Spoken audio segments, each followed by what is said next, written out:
Welcome to the NdB Sunday Show with me, Christine, and Lauren Evanthia, the founder of the Organic Humanity Movement. Welcome back, Lauren. Oh, thank you, Chris. Can't wait to discuss this week's shenanigans. Let us start with the Woolies bombs. That's quite chilling. I mean, I'm sure many of your viewers are Woolies customers, me included. And, as a consumer, to start to worry about where you step your foot, or which store you step your foot in must be awful. Unfortunately, as far as I can understand, and from everything that I've read, there's not enough information to really understand where this is coming from. There might be some things dying around, but no one really knows for sure. There's just not enough information. I'm sure certain information is being withheld due to the investigation that's ongoing right now. What I found the most fascinating is how explosions went off both in Tshwane as well as Bloemfontein, which are two of our three capitals. So is this a trend that we're going to be seeing? I am not so sure. I did very recently read an article where an expert did say, I think his name is Willem Els, he said that it might be part of an extortion ring where people will go around planting bombs in stores to try get the retailer to give them money or whatever. Is it that? We don't know for sure. So we have to wait for the investigation. But for me, what's interesting is how does this change consumer behavior? Is it affecting people? Are people being more cautious about where they're shopping now as a result of this? That for me is the most fascinating, and time will tell. I mean, I'd love to know from everyone in the comments, is this going to change your shopping habits or not? Are you going to steadfastly continue shopping where you shop, or are you going to enter with more caution? I'd love to know. I don't think it's terrorism, because if it were, a terrorist organization would have claimed responsibility by now for propaganda value. Probably, and also, the bombs seem to be small, even though the expert, Willem Els, did say in one of the articles I read, he did say a bomb is a bomb. It's going to be deadly. There was shrapnel, if it hits someone, would have hurt them. But from what we can tell, the intentions were not to kill anybody, so to send a message. Who's sending a message? That time will tell, I suppose. Meanwhile, pressure is mounting on President Cyril Ramaphosa, with the Mkhwanazi Foundation taking the Phala Phala allegations to the FBI and the United States Department of Justice for further investigation. I find that very interesting because the head of the foundation is actually the ex-public protector who herself was impeached, a process overseen by the president himself. So we're going a little full circle here. The fact that she wants to use all channels possible, including overseas, considering it was US dollars found in his home, it makes perfect sense. It raises a lot of questions with regards to, in my opinion, the fragility of our institutions, our so-called democratic institutions, that this is what it takes. And the fact that she was a public protector, impeached, and now has this opportunity to do so is going to be interesting. Will anything come of it, though? That is the question. And in my opinion, probably not. But what we're seeing here is an interesting trend throughout our politics, where we have presidents continuously in trouble for their personal lives. And so I'd like to see if going that route, seeking assistance through channels across the shores, I think that will be fascinating. It will be positive. And I think it's unfortunate that we have a situation where we have a president who has these allegations surrounding him. And he's a president that started his office with a lot of people thinking, wow, now we're going to get South Africa back on track. Wow, this is a man who understands business, and therefore is going to get our economy back on track. But unfortunately, it seems like that he only understands business when it is in his own good interest, not when it comes to economics of the country. So I'm curious. I want accountability and I want transparency. So let's see where this goes. Good for her. Public protector, you might not have liked her, but to see where you might have liked her, but she was deeply criticized when she brought up issues. And then she was ousted. And that raises questions for me that maybe the commissioners of Chapter 9 institutions should not be chosen by the president of the country. Maybe that is actually a conflict of interest. Maybe there should be another process that appoints these commissioners.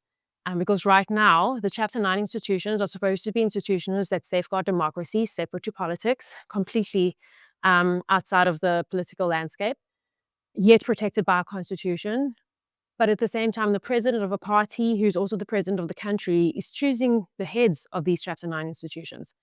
Something's wrong. So good for her for starting a foundation. Good for her for trying to hold the president accountable, even though she was taken out of her role. Let's see if this goes somewhere. Healthcare matters, but what matters most? Having cover for the people who keep this business going. Bonitas is there for you when it counts. Bonitas, medical aid for South Africa. Visit bonitas.co.za and find your plan. Former President Jacob Zuma has used the opportunity to criticize President Cyril Ramaphosa for turning to the courts to try and stop his impeachment inquiry. Love it. As President Zuma also criticized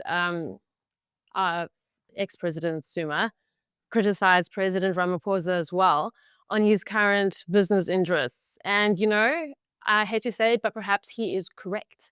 Because when you have a state leader, they get paid a really good salary. Obviously, under certain circumstances, some business people can earn more. And Cyril Ramaphosa has a lot of business interests. In fact, his whole family does. But as a state leader, you should sacrifice for your country. You should sacrifice personal gain for your country, and your only focus should be South Africa, furthering the cause of South Africa. So from that aspect, I'd say Jacob Zuma is correct. But on a deeper level, look at us. We had in 1994 the transition. Nelson Mandela became our president. He only served one term. And I think maybe that was unfortunate for South Africa. Thabo Mbeki took over next. I was in high school around that period. But as far as I understood, from what I heard from the adults around me at the time, people had confidence in Thabo Mbeki, especially when it came to his internationalist outlook and when it came to his understanding of macroeconomics and when it came to literal economic policy. There was still life and vigor and belief in our democratic processes. And unfortunately, that came to an end. I think it was when Jacob Zuma was removed from his post. And that's when Thabo Mbeki was asked to step down. So Thabo Mbeki was not impeached, but he was asked to step down. And the very reason for him stepping down became the president, who was then impeached later for all the scandal. And it was interesting that, it was the arms deal and everything around Zuma that was the big corruption scandal that caused Thabo Mbeki to feel this way. And those were drops when he became the president, just ignored. Oh, not happening. We're not going to look at this. You're the president now. And so now we have, so then he was impeached after everything happened. We had the marches and all of that taking place in South Africa. And then what happened was Cyril Ramaphosa took over. Everyone was elated, happy, not everyone, but a lot of people were happy and elated, thinking, yes, this is the man to lead the country. And now we're looking at our third president not finishing a term, possibly. And what does that say? What does that say about the state of our country and the state of our democracy specifically and the state of our political system? So I criticized last week the fact that the president of the party is also the president of the country because you can't serve both. And I maintain that because as a president, whether you're Thabo Mbeki, whether you're Jacob Zuma, whether you're Cyril Ramaphosa, you have to keep your party members happy to stay the president of the party, which enables you to be the president of the country, elected as, in parliament that is, because you need the support of all your fellow MPs. And that's a problem. And then on the other hand, you also have to keep investors happy and you also have to keep the people of the country happy. And you have to walk a very fine balance. And it's just not possible. I don't care if you're Mother Teresa, I don't care who you are, it is not possible to keep all those different stakeholders pleased with you. And unfortunately, it's the people of South Africa that come off the worst in this entire dysfunctional relationship that we have. But beyond that, two other things I want to bring up is I don't think that we should be electing, or I'm saying collectively, I don't think the president should be elected from parliament. I think we should directly elect the president.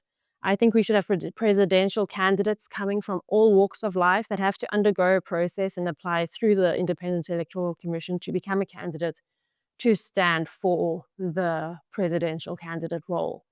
And I think that will be a huge improvement, but even more so, looking at everything, looking at how far we've come with our democracy, all the 3 out of 4 presidents that have not finished the term, that being a symptom of our fragile democratic processes, I think it would be lovely, and I wouldn't say this under normal circumstances, only looking in the context of South Africa, it would be lovely to have a president that is young, only because I would like a president young enough to not have been involved in the apartheid struggle, so that they can have a future forward perspective and really look at the country's issues with fresh eyes and implement fresh solutions. I think that's what we need more than anything right now. Yes, they're going to need older and wiser advisors and all the rest. And yes, they're going to need to have a proper understanding of our history. But I think having not have had that emotional baggage, it will take us forward into a completely new era. And 2029 elections are coming up. So I think people need to start looking at what it would look like and imagine what it would be like to actually vote independently for a brand new president without any past baggage. Wouldn't you like to be a fly on the wall today when members of the impeachment committee get ready for the first meeting tomorrow? Have you had a chance to look at the names of the committee members?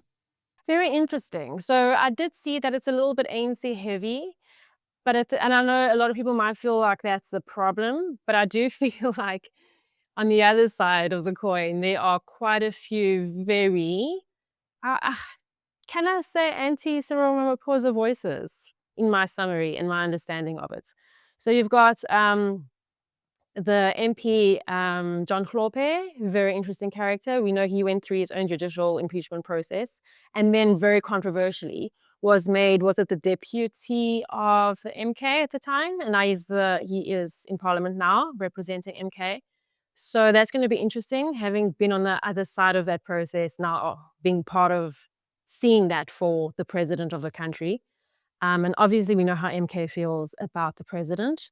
Then you got Julius Malema. I think that's another huge one with everything that he's experienced, his history being in the ANC Youth League, experiencing everything he did that caused him to start the EFF to begin with. He's not going to take kindly to any allegations. So I think it's actually great that there are so many oppositional voices, because this is democracy. This is accountability. Your own worst enemies must not be able to find any dirt on you. As a state leader, you should conduct yourself in such a way that you fear nothing. And unfortunately, we're not living in that political climate. Obviously, he does have things to hide. And I think it's really, really good. Fadil Adams as well. We saw him recently arrested for something that happened long ago. And I don't have a lot of facts on exactly what he was arrested over, defeating the ends of justice, with regards to a case in 2017, I think it was. I don't know that history in depth, but I do find the timing intriguing. I mean, don't you? Isn't the timing very fascinating? Is it a coincidence? Coincidences happen, but I don't somehow think it is a coincidence. So it's interesting. I mean, I think I would not like to be the president right now. I would not like to be in his shoes. It feels like all the walls are closing in, and he still has 3 years of his term left, and we don't actually know if he's going to see those 3 terms out.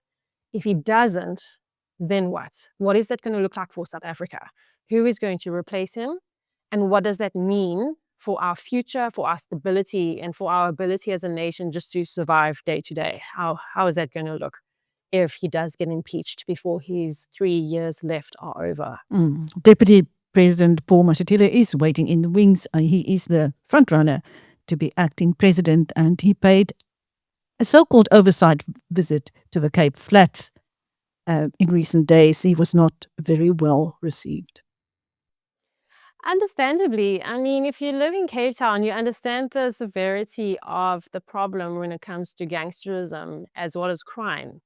And, if I was in the shoes of the president or president in waiting, I've thought about it, being in politics and having a political movement. I've thought about it. Fixing public transport is one thing. Fixing water infrastructure is one thing. Expanding our grid and building more nuclear power is one thing. Improving our military might is one thing. But dealing with drugs and gangsterism is probably one of the most difficult issues to deal with as any political leader at any capacity. There are other countries that have implemented certain things as solutions, but it remains one of the most sensitive issues that we face. And in the Cape Flats, it's the biggest issue. Children literally die. 2-year-olds and 3-year-olds and 4-year-olds have been shot in crossfire. It is absolutely awful. The tension in the area is terrible. It's something that people have just grown numb to because they can't afford to leave the area, and it's just become part of their lives, and it's a tragedy. And I understand they're frustrated because elections are 5 months away. And this always happens when elections are around the corner. All of a sudden, leaders will pop up. Sometimes, I remember in the past, I think it was Jacob Zuma would give out 100 Rand notes. People would go wild, be happy. Does it translate into votes? I think people are starting to wake up. So I understand why people did not receive him. But what was interesting to me, this was very interesting to me, is that he gave a speech, the media captured the speech, and one of the things he said was that we cannot do this without you. We need the community to come and speak to us, to identify the gangsters and communicate these things with us. And it's something the journalists also emphasized afterwards. And for me, yes, I agree. You do need that. I remember Patricia de Lille, when she was still the mayor of Cape Town, had a very similar stance, is that the moms of these gangsters are not taking their sons to the police station, etc. So yes, you do need community involvement. I say in any thriving democracy, for any system to work, you need active citizens. But at the same time, were his statements almost scapegoating? Was he actually trying to use the people as an excuse? So months will pass by now and nothing will happen. The gangs will continue to rule the country practically. And then he'll say, oh, but no one came forward. The community wasn't willing to work with us, and finish and claw. And that cannot be the solution. The government needs to have a little bit more of a backbone than that and actually come up with solutions that will work, properly understanding the dangers of ordinary citizens ratting on the criminals that live in their neighborhoods. So I just see it as a scapegoating exercise. Maybe I'm jumping to conclusions. Time will tell. But up until now, a lot of residents say that having having SANDF in the area hasn't really helped at all. Meanwhile, there has been more bad news for the consumer. A new tax has been proposed for vehicle license renewals, apparently to support the Road Accident Fund. Yeah, lovely. Don't you just love hearing about more tax? Left, right, and center. The government will tax us to death, probably literally if it could.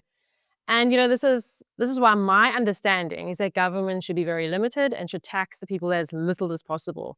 Unfortunately, what you're dealing with is a lot of mismanagement. The RAF has been criticized for corruption and gross negligence and mismanagement, and people who need to claim from the RAF actually have struggles. So this is a very interesting one. Is taxing people really the solution to an incompetent, ineffective government that actually cannot govern? No, it's not. It's absolutely not the solution. It drives me insane. We already had a VAT increase back in the day. They wanted to increase the VAT even more. So every time there's government failure, the answer is like, let's try tax the people more. No, that is not what's going to work. So for every tax rand, a large portion, I think it's over 20 cents, goes to paying the country's debt, or debt interest, that is. A large portion goes towards paying salaries of public administration as a whole. And then what's left essentially goes towards service delivery. It's very little, a very little portion is left for service delivery. And in that portion that's left for service delivery, you've got the corruption, you've got the very, very corrupt tenderization process, where money is mismanaged like you can't believe. I actually hate that it's called mismanagement. It is just complete and utter theft and greed at a level that is incomprehensible. I don't think you and I or anyone can truly understand if you look at every department, at every transaction that is going on in every department for every level of government, the level of money that's being wasted that could actually go to helping South Africa grow and improve and prosper. So is the answer more tax? Absolutely not. I wonder sometimes, even if you look at TV license and all of it, when South Africans collectively are going to stand up and say enough is enough, because there has to be a limit. There has to be a point where we as South Africans say, no, do your job as a government. We want to see our return on investment, or we're not going to pay up. I mean, where do we draw the line? It's horrible. So paying your driver's license, you renew your driver's license card every 5 years? Is it every 5 years? And now they want to extend it to 8 or 10 years. And I mean, that's already an inconvenience already, because you have to go stand in a queue and pay for the right to drive a car. Understand it's a vehicle. It can be a life-threatening object under certain conditions. So yes, I understand the licensing of it, but as the was it the director of the Automobile Association, he specified how there are many other things the government can rather be focusing on, and I have to agree with him. Things like the poor state of many of our roads, things like taking roadworthy vehicles off our roads. That would be a far more better place for the government to put the energy, instead of taxing poor, hardworking South Africans that are struggling to stay afloat, because local governments are already overtaxing taxpayers and residents. Where does it end? The other issue that I have a problem with Minister Creasy, is that her reasoning is because the RAF originally got their payments from the fuel levy. And now she is saying, but people are now starting to use electric vehicles. And therefore, because they're using electric vehicles, we're not getting, or the government's not getting income from that. Therefore, we need some other model. So it's really future-proofing way too soon, because not enough people can afford or do buy electric vehicles as of yet. So is she really just thinking forward to the fourth industrial revolution reality, where more people or most people are driving electric vehicles? I don't know. Too soon.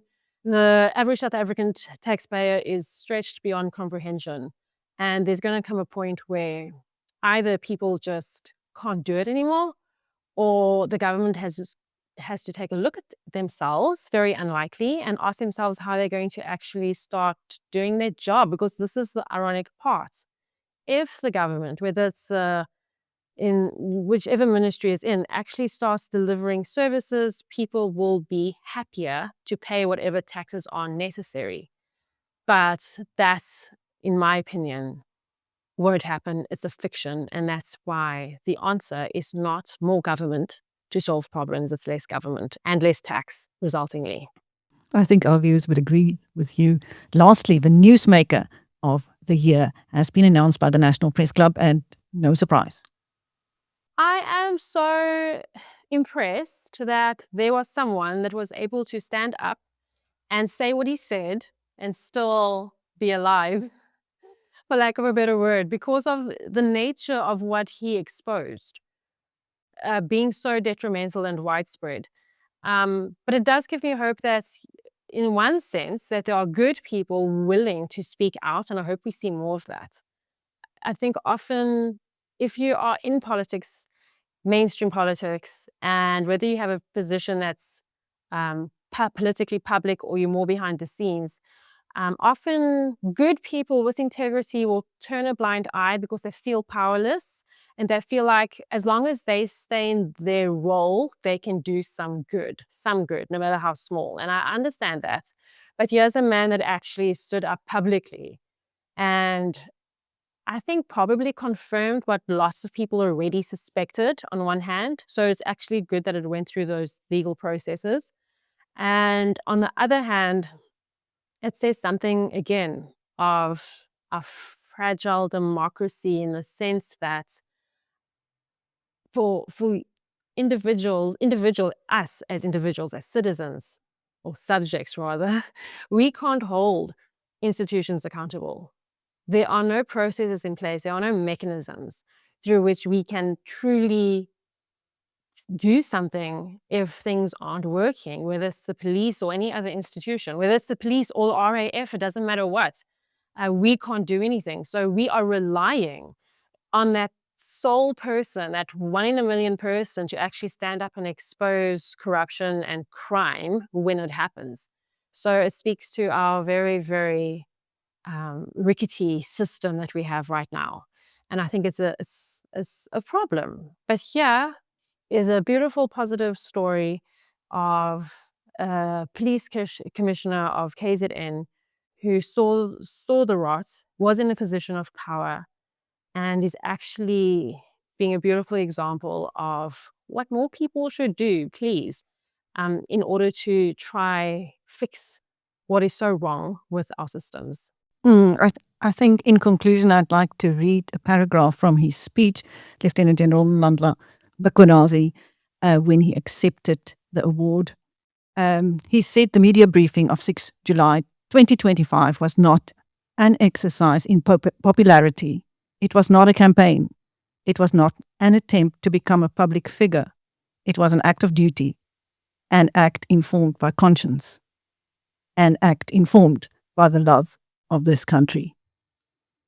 That is stunning. And yes, may more people like him in government right now come to the fore, because we have a magnificent country and we have almost a blank canvas with which to build our future. So if more people come to the fore, exposing these things, bringing it to light, I think South Africans, when they have the full comprehension of how the different government systems have failed us, I think we'll have a clearer idea of how to move forward. And that's what we need to do. We need to move forward from what has failed in the past. Indeed, thank you. That was Lauren Evanthia, the founder of the Organic Humanity Movement, on the NdB Sunday Show with me, Christine. Thank you, Lauren. Thank you so much, Chris.